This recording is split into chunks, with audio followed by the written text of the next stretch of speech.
जो सही फकीर है वो आप पर कभी ये जाहिर नहीं होने देगा कि मैं आउट ऑफ सीजन फ्रूट हवा में हाथ बढ़ा के फेर के पकड़ के आपको दे दूंगा, ये खा लीजिए। समझ लीजिए कि वो खुदनुमाई में मुब्तला है बंदा, वो फकीर नहीं हो सकता। जिस बात पर नजर रखिए आप, वो ये है कि वो सुन्नत की पैरवी करता है या नहीं करता।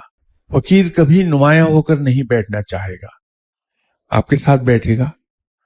अगर खुद कुर्सी पे बैठा है और आप तशरीफ ले गए हैं उसके पास, तो आपको अपने सामने कुर्सी पे बिठाएगा। जब वो चलेगा तो ऐसी बेतकल्फी से कि नया आदमी ये भांपने ना पाए कि वो कोई नुमाया हैसियत का मालिक है। वो आपके बराबर चलेगा, आपके साथ गपशप करता हुआ, इसलिए कि सुन्नत यही है।